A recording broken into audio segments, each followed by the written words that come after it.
Inside Story Uganda, real source of political updates.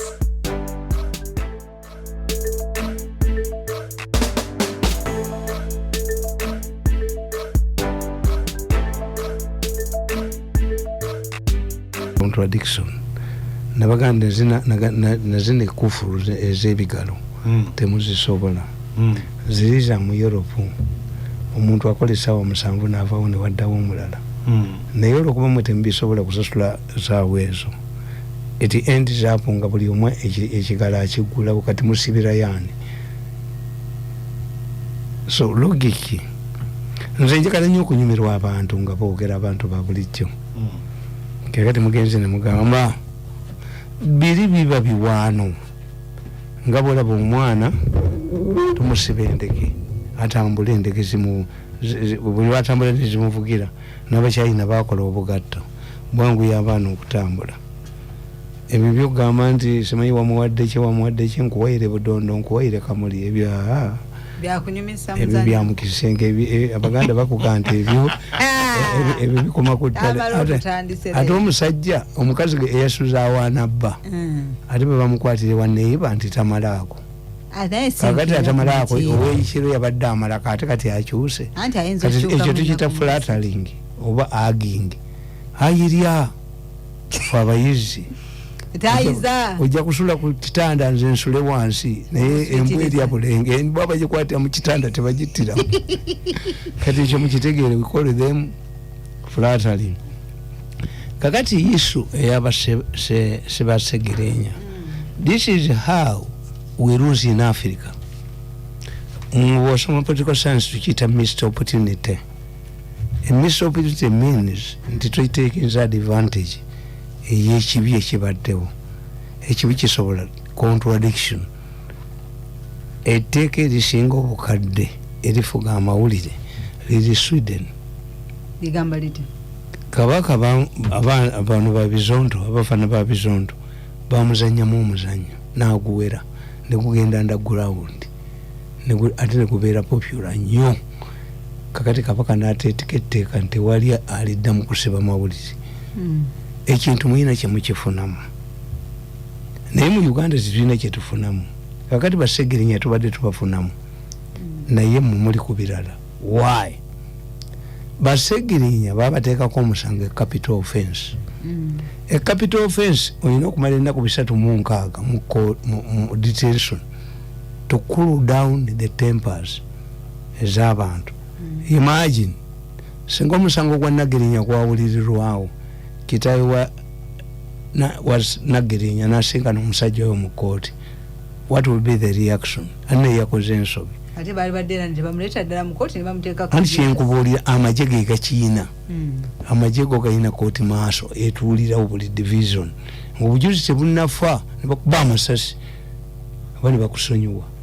Kakati abazungu abaleeta etteeka eryo the capital offense ennaku 36 Dwago bamuteekayo nti ku capital offense amagye ne gaguumuka bagende wa Museveni bonga tukenziriza kumujjayo n'abaga nti walwana ya mirembe.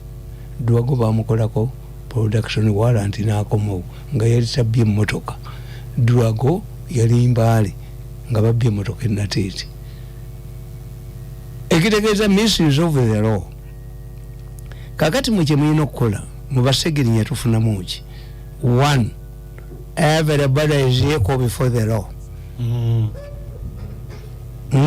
Mufuti Mubaje bwe yajja mu Kaguli yayimirira mu Kaguli abatamivu kwe babeera because you are equal before the law. Ate nga engeri gyali omusiraamu ng'ate Mufuti baali baddeyo Kaguli mwe banywe lwaki waliwo Bayibuli ne Kulaani lwaki olayira taking oath n'atalayidde y'omulamuzi ategeera. Kakati mu BIZUUSE mwalifunyemu ekintu kimu nti ennaku 36 omuntu zimala kulimanda kibi. While you have a commercial court, you have several courts. Why don't we have a court that expedites crimes involving big people? Kuba tukitegedde ndi mu Africa etteeka liyinza okweyambisibwa ne bakuteekayo. Therefore twali badde mu basegirinya twalifunyemu ekintu kimu. The other one weyayiko before the law tukifunyemu. 2 ennaku 3 mmwe mbawulidde aboogera ekomera tuteese lwakise buufu temumuteesaako oba kazinda oba abalala bali mu kkomera mumbere ali under house arrest lwaki temuteesa. Why don't we send a delegation of bakonzo to talk to government? An intelligent man like me cannot entertain that nonsense. What I want is a change of the law. Ennaku 3 nyingi kulimandi n'abajulizi bayinza okubanga ne mu kifo baakola ki baavaawo dda. Era nze bwe ndatunuulidde kiteewa Nagirinya manye mu bintu by'ensi kati nze ng'aludde wano natandika okuwandika muli mu 79. I was young but highly intelligent. Bob Asos yatta omusajja ng'akukusa kase namukuba amasase mu lyato kitaawe n'amuspearinga. Bob Asos bamukwata bamutwala mu kkooti. Looya w'omutemu alinga looya nga owa gavumenti kyeyakoze. Looya wa onomutemu yagamba taata wa musajja kwe yatta, do you know they accused? Naga nti namulaba nali mu lyato lyerimu musajja nakuba omwana nga amasasi nga ndaba nanga nti gwe muzeeyi genda. Bonna bali batwala kase Nairobi. Kitegeeza yali amumanyi era yamulaba. N'amugamba osobola omukwatako mu kkooti muno. Musajja mukulu yaga nti onvuma amagufa nkwate ku musajja yatta omwana wange sisobola. Lawyer n'amugamba the witness doesn't know the accused. Era Bob Asos was acquitted. Kati lwaki teyamukwata anti-culture nagenda ewaffe n'enkaaba siyinza kukwatako tetusula namulumu culture yaffe ey'abalogo biri ate nkukwatako ntya byezirire ne bwe tuba tukwata basezi omusezi bw'oba omukutte toyogera naye ekitambo ekikkwata mugira muti anti omusezi atambula ne sente ze nga bakasiru kakati ono yatwala culture. We needed a judge who could understand the culture of this old man. The old man refused to touch. Bali mulebwadde omuggo n'asonga era anti kyenkubuulira Beni Kiwanuka era bwe bigenda Beni Kiwanuka ettaka eryo eryerubaga libatutte naye yalifunamu kakodyo ke kamu. Kati yakola atya omwami ow'omuluka mu erubaga awo mu 50s yalina omuvuka gwa suspecting nti ayagala mukazi we n'amukwatira mu musolo ne bamuleeta bamukuba ne bamutta. Kati waliwo akasajja akapakasi ne kajja mu kkooti ne kagamba omulamuzi waliwo nti naliwo bamuleeta ne bamukuba omuggo ku mutima. Beni Kiwanuka n'agamba nti omutima omanyi bwe guli nti mmanyiiwo weevuunike olage kkooti omutima kakwatire no mabega. Omulamuzi n'agamba omuzungu awusiwe wabeera omutima. The man was acquitted. Ate nga bw'ongambye kwevuunika anti teyalikiriza kwevuunika ate omutima guli nkoto. Ongambye kwevuunika nina kukolera nti guli wano wookwata weevuunula n'omugamba naye yamugamba nti Beni Kiwanuka ettaka eryo yalitwala ku mwami eyaliwo awo erubaga. Yes, weevuunike olage kkooti omutima kaali kutta wano nga keevuunise wali omutima. Kati abo balooya bazanyiramu bizanyire. The best question the father of Nagirinya would ask this man would be why did you kill my daughter? Kibuuzo ekimu yakukola kikaaba wali omanja wamukwanako the motive yafudde. Anti DPP yabadde amaze okukola anti kyenkubuulira I've got an opportunity of seeing a man who confesses to have killed my daughter. The question I ask you yakukola ki? Kakati ekyo tebayizinda kibuuza ono agenda kwogera bali abamutuma bazanyide kuona musajja mukulu ku bwongo era mujjukira n'omusango gwe gumu ogwano sali yatte yali agoba nantaba era naye yakonfesinga nakweka bali kakati olina olowooza mukomera anabeerayo ye yafiiriridde bali. Are you going to trace this man in the prison? Is he going to be brought before court every day? Awe babazanyira nti the issue is the Segirinyas were on a capital offense, over by political motive or not. This is why I agree with Bobby Wine. Handle the matter expeditiously to the evidence. Never tebagala ku musango guwulirwe okubawonya eggumba ly'omizene ligenda mu lubuto oba oliwonye. Abantu bagenda ne bavuga nti olina ebizimba mu lubuto tubikulongoosa oba tukuba empiso. The government is continuing with this case. We are not acquitted. You cannot negotiate crime. No, you cannot negotiate crime. Ekyokubiri, I sympathize with the speaker on Mwenye na Zegundi. Amongi. Amongi, I don't know whether Amongi is a lawyer. I don't know. Amongi faced pressure. Might have faced pressure. I have not talked to her.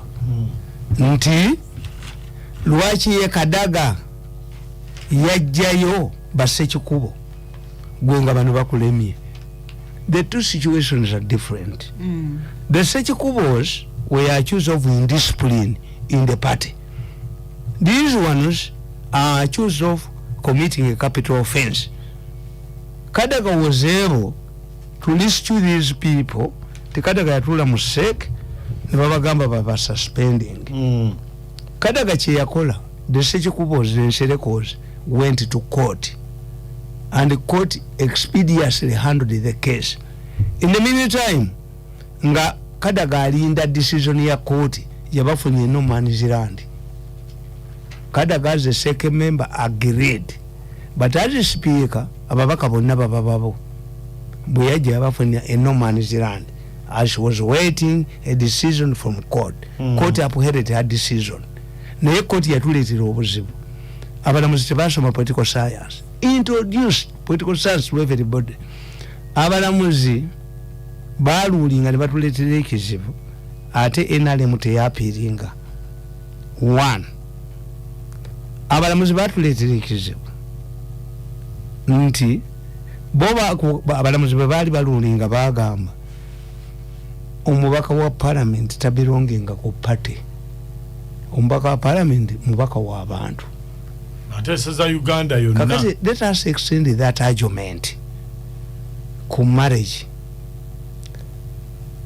An officially married woman in the church nga twagala okudivorcinga.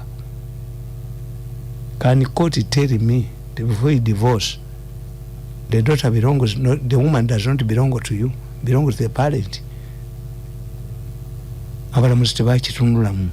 They weakened the parties. Abalamuzi baluulinga nti omubaka wa parliament si wa party. Then why do you come to me as a party to ride on my popularity?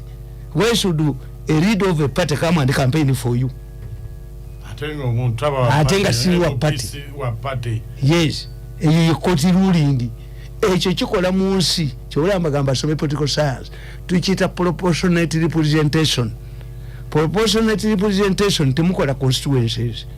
Obulube muwangudde ebibiina buli presenting ababaka be mutwala mu parliament. Mwe mutwala ne mubalonda. Kati abalamuzi kye baafuna. Why do you come? What is the purpose of a party flag? Kati Museveni agenda kunoonyeza ono kalulu. But according to the ruling, Museveni anoonyeza bwerere. Kubanga omubaka si wa party. That's the ruling we have. Shobola bakugamba. We did not involve Bobby Wine. Why? Bobby Wine yadde mukulembeze wa Nuupu. Oli omubaka bwe yagenda eri mu parliament yava mu mikono gya Bobby Wine. What about me? In my opinion, the person who would be a representative of the people would be an independent man or woman. Huyo w'abantu. Naye bw'ogenda okubatiza mu church gwotwala sekapulali gwogigula gwotwala sapule gwogigula gwogula omukufu gwogugula nosasula n'essente ate nze agenda ogaziya ekisibo kya Kristo bwe baali badde baagala but tubiwaayo to make the church function. Kakati this an area bano gye baguddemu nti bo bakitunuulidde as a parliamentary issue. The speaker looked at it, the Wekadaga looked at it, the Sekikubos, but the situation was different. These ones were accused of indiscipline. These ones are facing a capital offense. Therefore, a good speaker would do all these your opposition leader handle the case expeditiously. To be proving of our innocent of Batebali, Katibuli Omu, or Lokabalamuzi, Tetubategera, Pendulum, Buliomati, Basechikubo College. But a trial. No women gonna be ingiram. Why do you talk to the Mengo man when Bowen is not involved? If it was a matter of parliament, nga Bowen mumujemu, the speaker is handling this issue because all of these MPs are her children. Good. Then why do you involve the foreigners? Kubanga balowooza nti mu Basekikubo bafunamu manya mu gundi. Me am telling you, nabano bana bamagandula bagenda ebwerere. I've written how Bobi Wine will survive. Akatabonka wandise Bobi Wine tagenda kuvaawo. Why? Bano bamulaba bamagandula bagende wa Museveni aboogera ebisiyaga. Ab'ebisiyaga be batunde kanisa eri mu ndebe ebakunamira nga mugende wa Museveni okujjayo sente. Twogera ebisiyaga.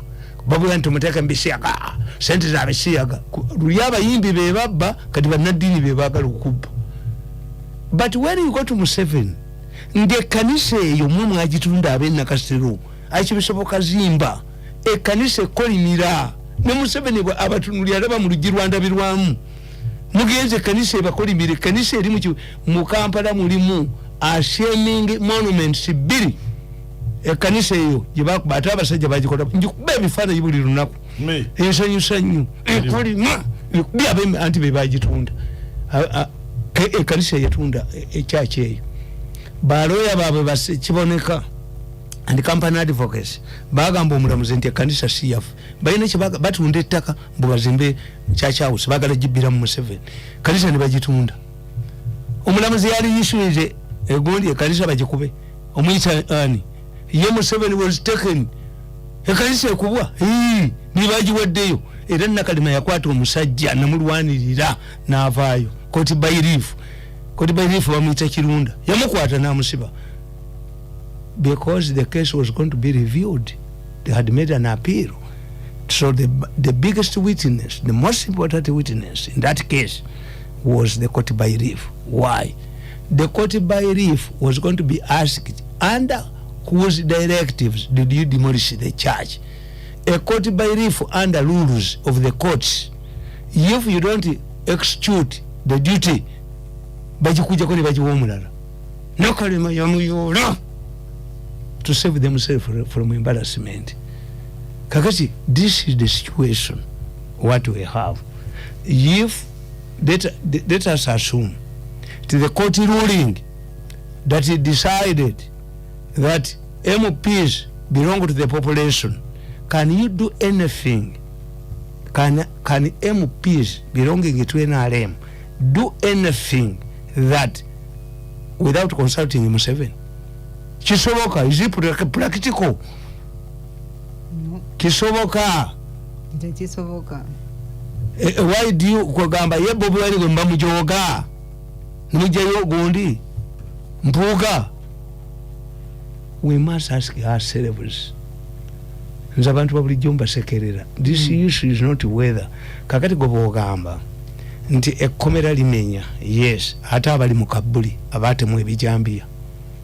Baba abana abantu abatemu ebijambia mbuze kogana nyini n'agisanga naye ate abaganda bagamba nti wampi wazayirwa Kabuli n'obwegiteka mu lujja temumuteera ku mmere of the two who is in a worse situation. So therefore we have lost an opportunity nti baba jasi era abalamuzi bebamu because they are timid. Abalamuzi balulinga mu constitution court nti teri civilian asana kutwalibwa mu court maaso. I saluted them. Netukwata omukazi ayambadde byaba sister nabba abantu tumutwala gogonya ate mu sister. Netukwata omusajja ayambadde ebya faza ate tumutwala lubaga obo ayambadde ebyabawule. But the president out of frustration nti judiciary tekola bagula evidence bajiba ne bagula ba state attorneys yasalawo okuleeta Wembule. Wembule is an extrajudicial because most of the people abatanga abantu ababbi bali babata mu court. Kakati instead of addressing the courts okube omulamuzi agamba omusango gwabuulirizibwa bubi kitegeezo no yaguza state attorney ne bamuwadde sente akulo emisango yatanga miti. Kakati as a result Museveni abeera mu dilemma. Should these people still continue killing people? No. Anybody who is found in possession of an item exclusively for the army has recruited himself into the army. Bubulwa Museveni yabulwa solution nti abantu babatta naye abalamuzi tebakitegedde basete ato ne bali asente omusango gwa madda baguyita assault. Nogamba kakati kamba boza ebyenanga byayogera ti abasajja balepinze basodomizing omusajja etteeka gye liri omusajja n'agenda ku polisi n'agamba nti bankutte abaserikale bamugoba misinde. Zimbabwe waliyo abakazi nga bakwata abasajja bayimira mu motoka bakazi balungi gwe noloza nti bakuwadde kyandola ne bakutwala ne bakulepinga ganga repinga ennaku nnya bakujjamu nkwaso zo bazitunda mu malwaliro. In Germany they found a man, a doctor ndi atunda semen naye nga zize abakazi bonna ne bazaala abaana nga babe. Kakati nga toyinza Zimbabwe abakazi bayimirizanga emmotoka.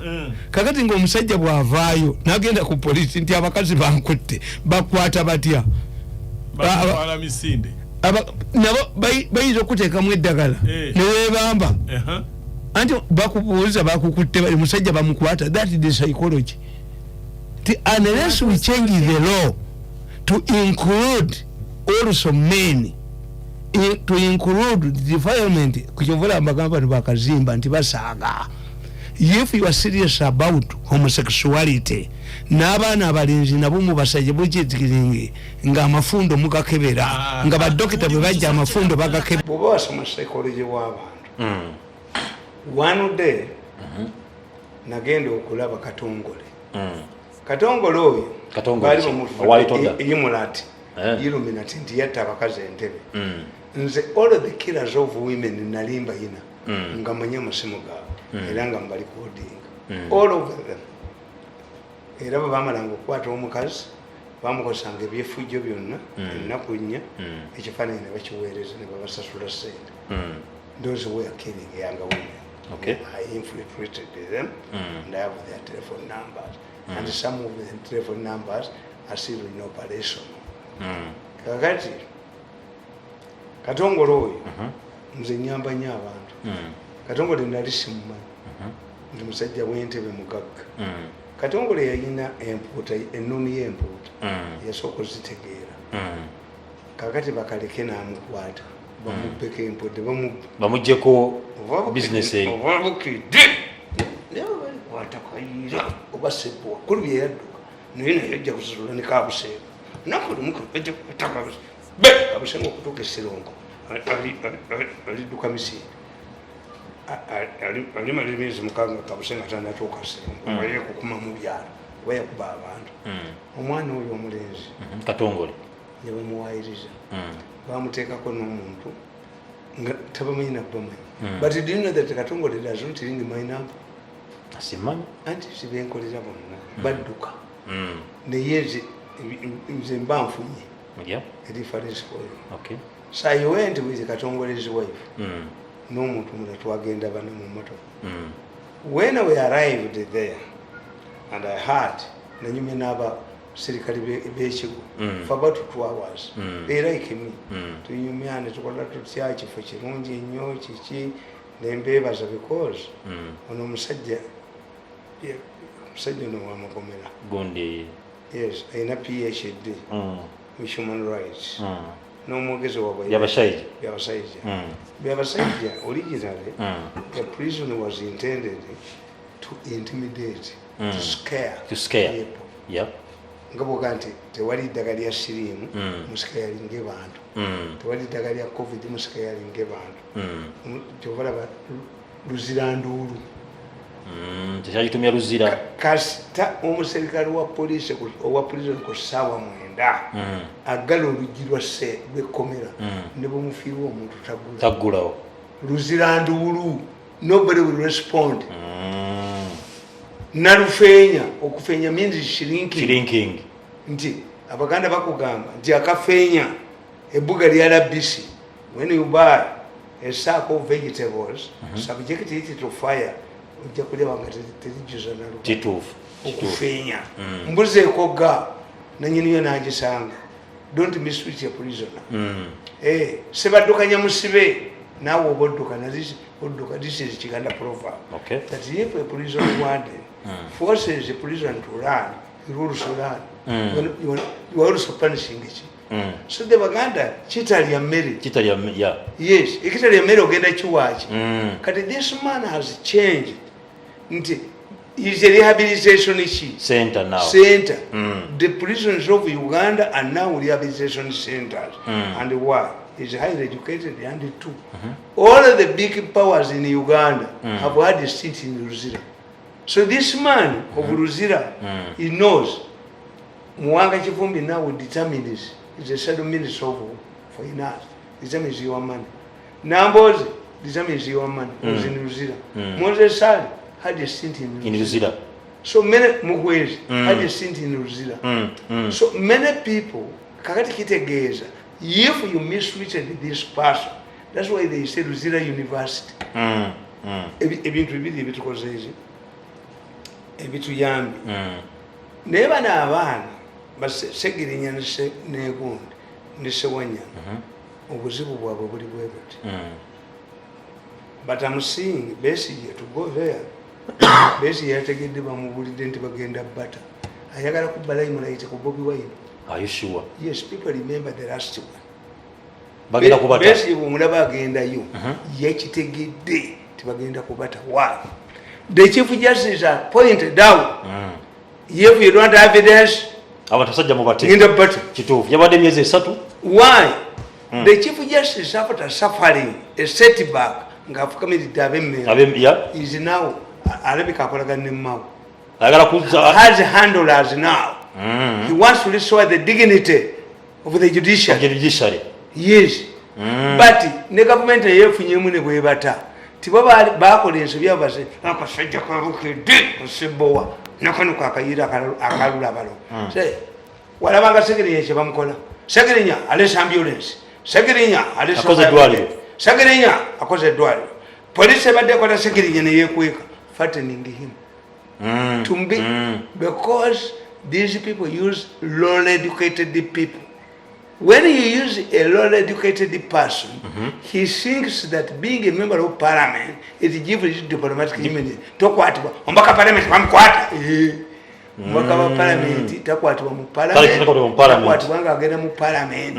Ne takwatibwa mu police za parliament. Na ya akwatibwa kasitibwa. Kakati ko bayagala okukozesa omuntu okukola byoyagala criminal activities.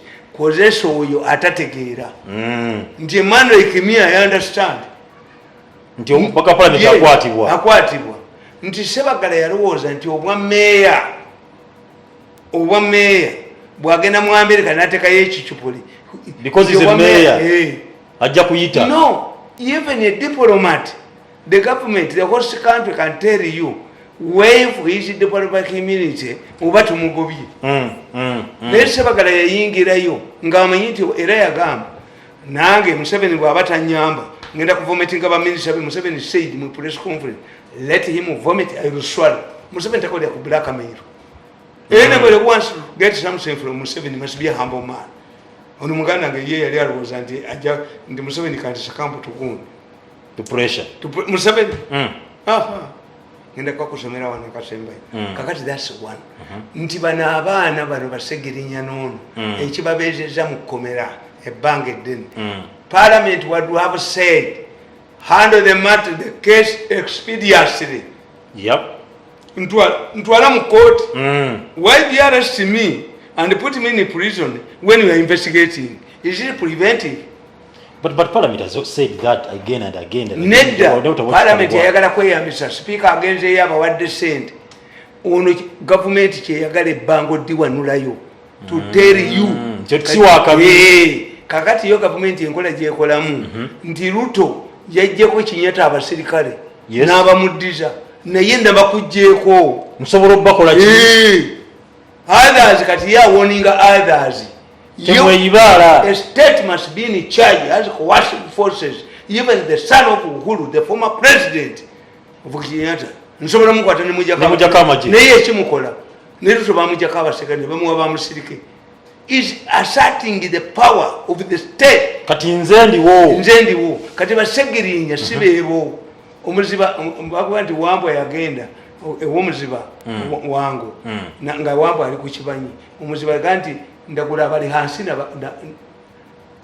nabali ndagula abali hansi nabali eggulu yalambula embwa yalambula engo enkuba ejja kutonya enswa zibuuke Wambwa ng'awulira kakati by arresting the MPs the government is demonstrating one thing ne bwoba MP nkukwata nawe okwatibwako neekuteekayo bwe mmala okuteekayo kati omulala ajja kutya okukolaki okukwata basegirinya is preventive even if the case is dismissed mumazeyo bbanga ki ekitegeeza another nti abaganda baga nti olaba akikola omuti omukalu guba mubisi that's the state how it operates nti baba ne balowooza you can use obusajja bwabukedde ne bukuba kuba tebwasoma tebuli informed babuwa ne bwogera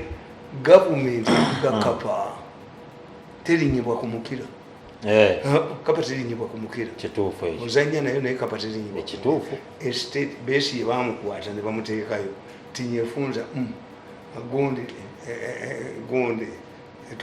tumukunde muwezi why era nabaga nti Museveni omwana we nga yamwewaguddeko yali musibi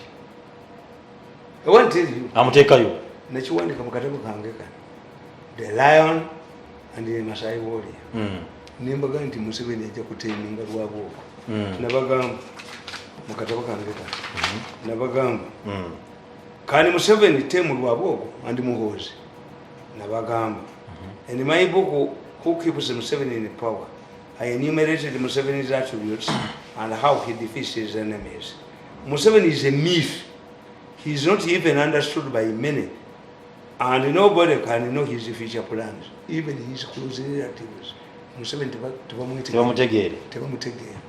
Nakugamba.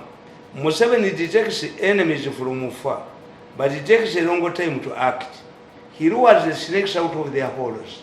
For example, he watched the Amama Mbabazi's activities for a longer time until they fall with the hammer. I always ask people, for Museveni to strike a deal with Garuga, Mbabazi's rival, and the dropping of Mbabazi as Prime Minister, what came first? Deal ya Garuga. Deal ya Garuga. Nenga Museveni amaze kugamba timuvotinge Mbabazi is presidential material. Immediately after, yaragira Nadis ne Wagaruga sente. Asimechi kati nzimba buzi of the two which came first. Museveni kugoba Mbabazi oba okulagira Nadis Wagaruga live always said yeri mu Mbabazi. Museveni encourages the snakes to come out of their holes.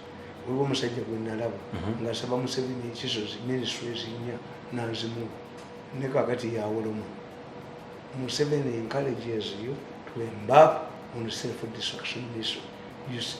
Na agenda okukomyawo ayita abantu nti contracts 5 zonna mu Ministry of Education yazisazizaamu.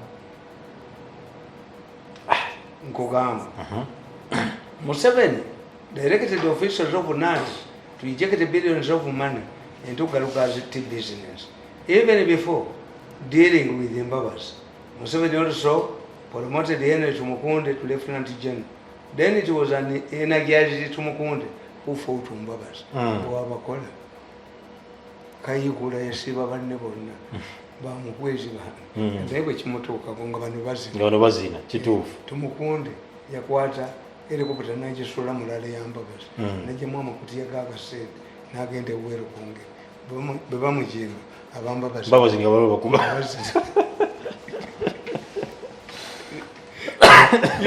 Museveni is a double-edged sword. Yes, I know. He encourages you, no kola byokola, think I am into one day. A jacofu. Nkugamba.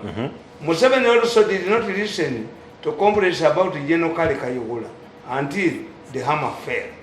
He sacked his younger brother, General Salim Saleh, from the position of Army Commander and from the office of State Minister for Finance. Museveni surrendered his in-law, Alice Kaboyo, when she found herself caught up in the government funds scandal. Kaboyo was seen carrying her mattress to Luzira prison.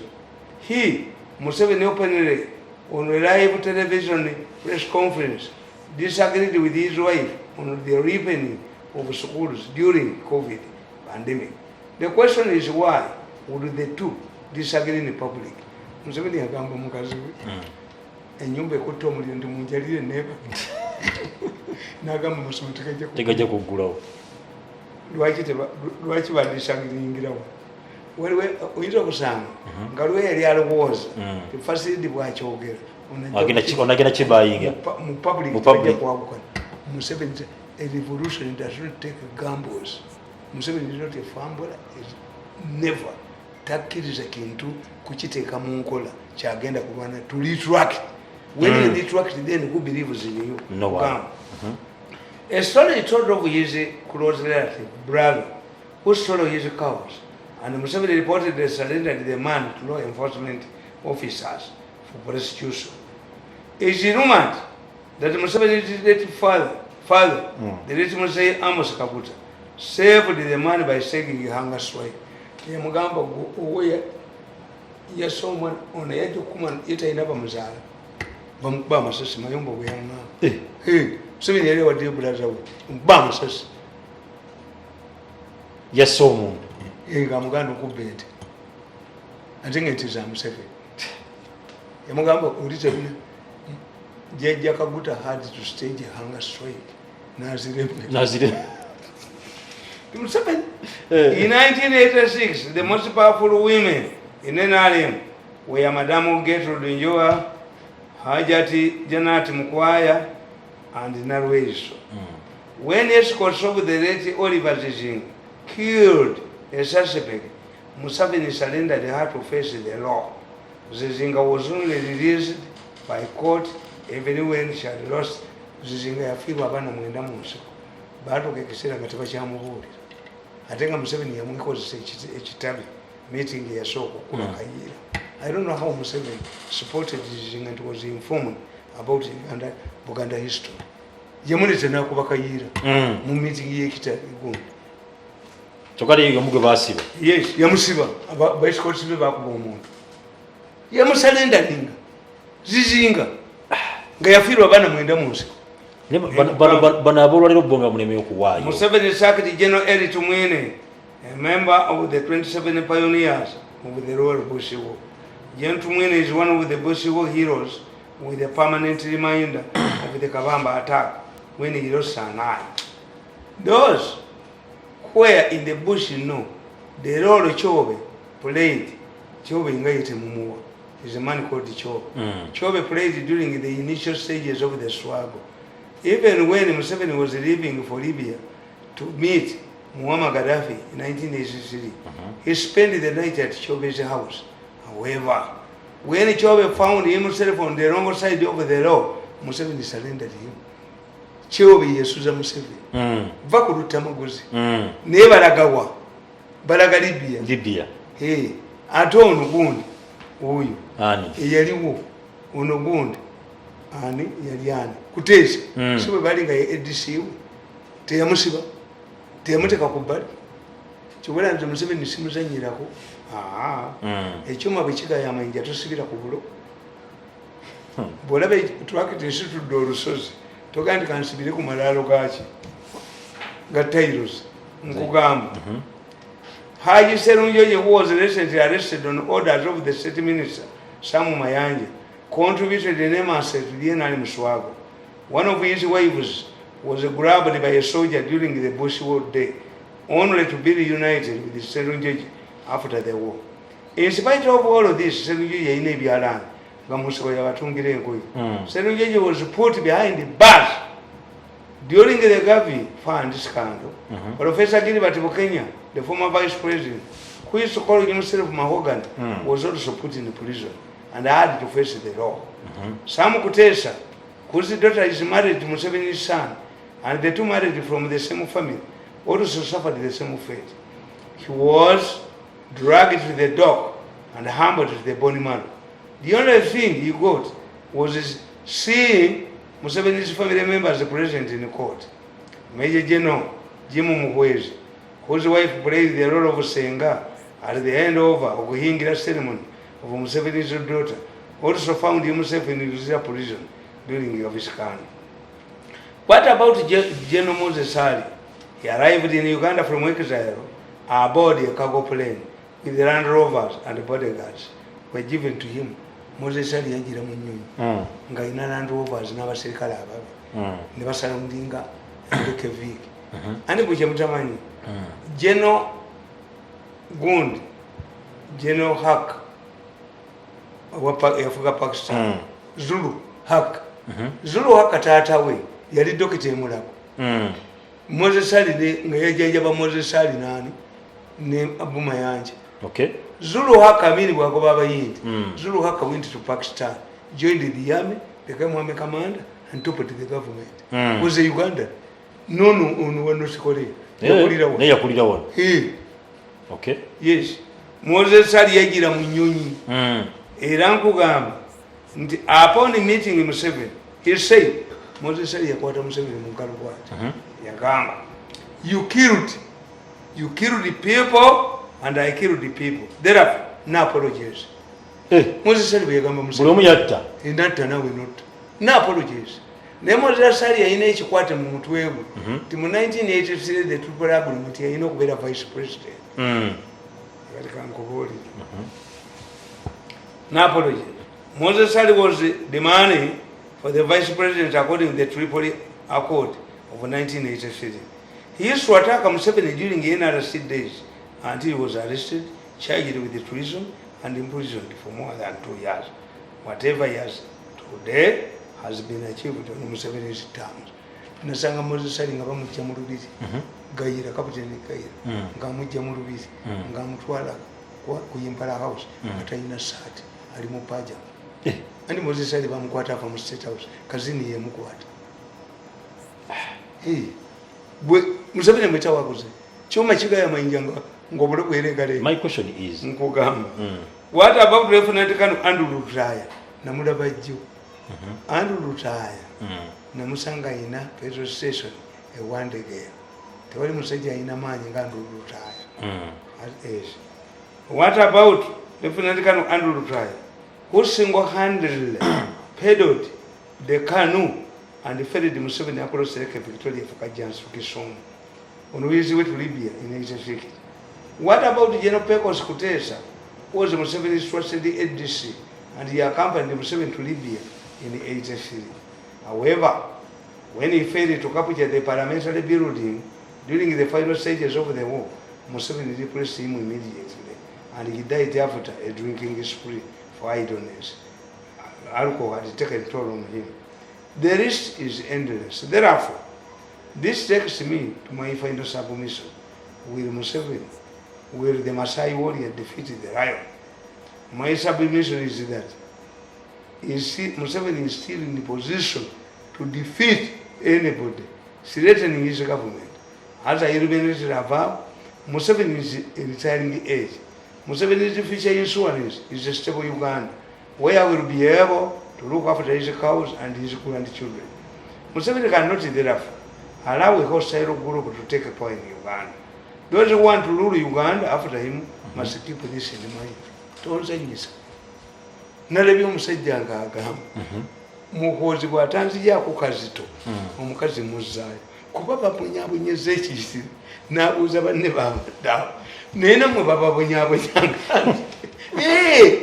ente endaawo bagikirira okuzanya n'embuzi n'ente eyeggwako terina kyegenda gikola kujja mu ggwako naye mmwe bwe baba nga bakutte ku bizinesi zo katono katono bakunyigamu naye nze bw'okubidde emyaka 10 era yagambye kangende ewa Sale nga mulaba naga kangende ewa General Sale omanye nti ngenda kubonaabona nnyo ate nfa obwavu mumanyi lwaki ngenda kufa obwavu kati bagambye mbw ate sente zange Museveni yazibulokinze ne mukozi male okuba banumba malewo muzeeyi kakati nze nalwana lubuto lwerere bannange famire yange ebonyeebonye nnyo oyina olabika olina tosobola kulwana bwoba oyinamu kati kobirika toyinaamu olwane anti kyekyo tolaba nabbi Muhammadi sallallahu alayhi yes omusajja amugaa nti obwavu bunzita n'amugamba ki genda owase n'agoma n'amugaa nti ate obuli ewange buyitirivu n'amugamba ki ddayo owase n'akomawo ogwokusatu n'amugaa nti obwavu bukola ki bunzita n'amugaa kola ki ddayo owase bwe yaddayo ogwokuna yamugaa nti ki sajja yatandika okukola anti bwe yawasa okuna yadda ate yadda teyadda kandi nange kyebaagala okunkola nti nze nja kulwananga omusajja yagambye abasajja bagambye sente bweziri omwavu ngalwana n'amaanyi nekyeke bazisayininga dda netwogera n'abagundi bonna sente ze tuziteeke ku akawunti biliyoni makutiya bagambye nti nedda omusajja agambye nti Museveni ne muhoozi be basibye sente Museveni ne muhoozi baagala omusajja atukuba atumalewo omanyi omwavu amaanyi gakwesangalwa kati abaana bange mubakuba empiso bagana n'okukula nedda musibe abaana bange nange njagala neeyagaleko nange njagala okufa kwa kunene nga tumaliriza ensonga zibadde bbiri naye tujja gikola ku lwokubiri tujja kukola eya nema ya lwakubiri nema musiru eyo mpanvu tujja gikola leero nedda these are idiots this man is an idiot he says nti buli motoka mubeeremu akasero tubuulire akasero ako yakola emmotoka yakakola kukateekawo emboloka bali bagikola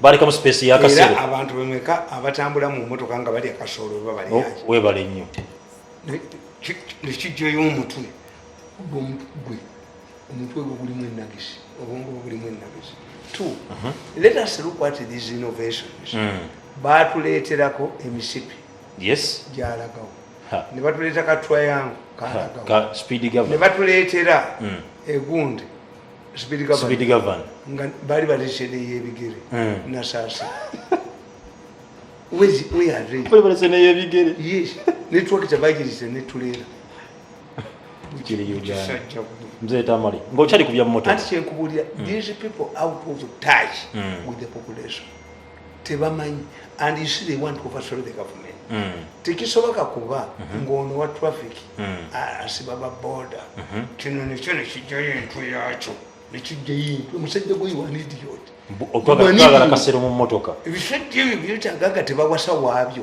kuba kirina ennabisimu let me be on record 10 million let me be on record jowa police batuyambeko nekireeta entwe eyo you were stupid you bali mu ddiiro lyo ne mukazi wo alabye kuzaala mu basajja omusiru kubanga era obusiru bwo n'abaana bo bajja ewamwe tewasaana kuwasibwayo. Do you know what it means, 10 million? Do you know what it means to tell a policeman to decide? Tell us where this castle must be. Why is it not in the city? Nti abasite council batekewo obusero. Whoever throws away outside the castle should be arrested. Yes, kituufu. Yes, nemu motoka. Sina space ya kasero mu motoka. Tusajja gwe oli amere kinje mu embwa zange. Kuba sagala kusirwa embwa zange sagala sirwalenga nekireeta ekyobusirwa ekyo. Omuzikiti. Awo tosobola awo omwazinyi okwazina ategeeza musiraamu nti swala ekoze eki oleme kwegaana mu ggulu awo mwakote ku pesa yes kiina amagezi mutwe goloze kiina amagezi kani this idiot assess omuzi netinyefunza tinyefunza nga mukambwe yawera wazina bamulumba kwensonga fuka moderator kali nange mfukeko let me tell you if gwalowooza abantu bagenda ku sirimu ekigoma ne bakigaana toterako kigoma some people can switch off Museveni.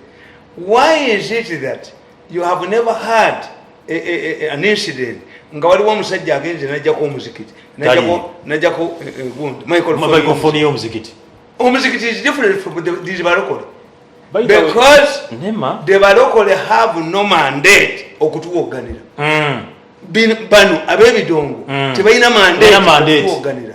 In fact a radio station erina okubeeramu n'emifaliso emifaliso gyabuza ovinga soundproof. Why don't we get sound okujjako nga waliwo I agree. A night club must have a voice observing system nga bwekiri e Rwanda.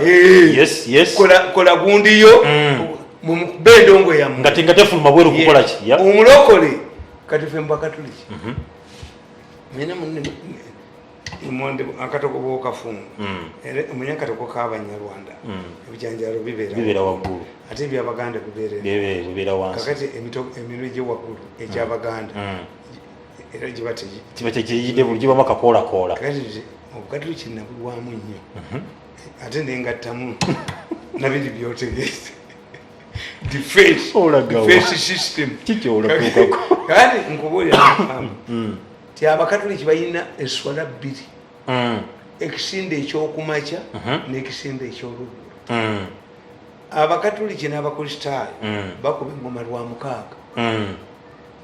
Buganda twagirya be bakristaayo tulirya edda bakatuliki engoma zavuganga ddi ku Saturday nga bakola ki omuzikiti eyo tewali muntu asobola kugaana mwazinyi ekyo tiina gye kiri nze ng'omusajja omusiraamu era tewali akomplaininga nema bannaye mbadde nsaba muve ku ddiini busiraamu abasiru abo nabagamba negoloza bitegeera muve ku ddiini busiraamu kyatudde ne banne waakyo ne mukazi kubanga kyemutaba temukimanyi tusirise ebbanga ddene wangani abikkiriza muve ku ddiini busiraamu abikkiriza 10 million tikonodda amaaso ngaekiniya ku kkubo 10 million gozina ku kisajja ankola abasiraamu mwenna mugule emizindalo mubawule mukiteke ku mizikiti nga gikuba ssaawo twongeremu emizindalo ku mizikiti. What if omupolisi because in the old days during colonial time omupolisi nga talimba these ones nti akuwerewa ekisajja nisinga mwifundikiriza mu kuziika eyo. Nema is giving certificate ku bantu kunyanja bayiwamu amazzi entuba zigwewo bazigabye ate ng'ojja nti air pollution ku muzikiti ng'ojja mu bakasero k'emmotoka kalinonya obutonde bw'ensi. I don't know why they want to overthrow the government. Who is fooling who? Ani kubuulidde disorder mumulowooza intelligence ya Museveni was drafted in such a way nti erowooza nti eku all of these people are creating disorderly elements. Bageza kunyiza bantu. This man doesn't know nti umupolisi wanagamba 10 million. Do you want to take my vehicle? Oyabale nnyo omuntu avuga emotoka milioni 7 ate musa 10 million. Uyina abaana uyina omukazi uyo omukazi omukazi yakuloga oli kuwichi kulafuti ya mukazi yakuteeka ennyuma kubanga obwongo tebuva mu muntu nti emotoka etaliimu kasero. Tell us where the akasero kabira kafitinga wa mu motoka akasero kagenda demonstrate akasero wekalaga emotoka we bakikola akasero wekabira nange njina ne sira bakasero wekalaga mu ya loitering etteeka likugana okuwandula mu kibuga etteeka tukiravaga mu ndiro toyina kireresi etteeka likugana loitering yes naye si mu motoka ya true no gwe gamba ekibuga kakati ekyo kimanyi mwiche bikikola kati obusero mukazi wakyo yabuleese waliwo ina diriyo nishire kwa chituleze naye bakola ku bisipi mukazi wakyo yabuleese kati ekyo mukazi wakyo ekyo kisajja muve ku banna Uganda kisajja gwe you need you ensonga buli lwoleeta ekintu ekitali practical where are we going to put the obusero bugendawo mu motoka and kakati nze emotoka yange benzi yange nga ngiteekamu akasero lwayi move nga ndya gundi n'emmotoka eziraga Kenya batambula balya oba bayirira waliwo bannamateeka abavuddeyo tusajja gwe nawe n'abaana. Do you have children? Do you have a wife? Do you have where you married? Do you have a head? What's your academic wound? Musajja gwe Katonda yogereyo wabisomyemu Katonda ejo bakuwayiriza tulage musajja gwe tulage nina benzi lumamyo njagala ondage weteeko omwenge gwange endabawo omuyifu abanywa emmotoka etulage wetuteeka omwenge musajja gwe njo kalunde ondage benzi yange lumamyo weteeka kweka abaana bagenda omukazi yakuloga mukazi we yakuteera eddagala ennyuma obwongo bwo buli affected abakulu abatwala nema mwedde ku deni nze kyemba mbavumira why do I abuse them tukiyita meditation tukiyita brainstorming all of these things you must call oyo mukazi we yaleese obusero badde nkugamba omwami balusi yasooka okuza gwe bwebaloza nti bali wamaani kakati ye Museveni bwanatuga nti mwambale empale enjimpi mbadde nga muzetambula bannamateeka bavuddewo baliko okuba bawandiikira emizikiti intention to sue bagenda waliwo ogwekatabi simanya bukasa mbutulekerawo baleekaaniza mabeeta Edward and Company ebyo muwandiika swala muyina mmeka olunaku ziri 5 naye nga omwazinyi amaliddakiika 2 compare ze balokole disafekisi balokole ate nabagamba nti naabo abalokole abawoganya mu kibuga nabo temubategeera balina ebizindala ebinene mu kibuga biti they want to demonstrate manyi King Fahad bwe yajja mu Kabaka Fahad bwe yajja ku kyali ya Uganda mu 75 kali nali nsubuka yagamba nti amasomero g'abakatuliki gonna agali ekisubi awo muveemwaniza omugenyi nga bambadde sapule Fahad yagamba amini nti eno ensi yabakafiiri yes kyova olaba nti Mapera House Church House ne Fahad building ziri ku luguudo lwe lumu kyova olaba nti Kibimba rice ice plant ne Nambole by'Abachina bikugundi emu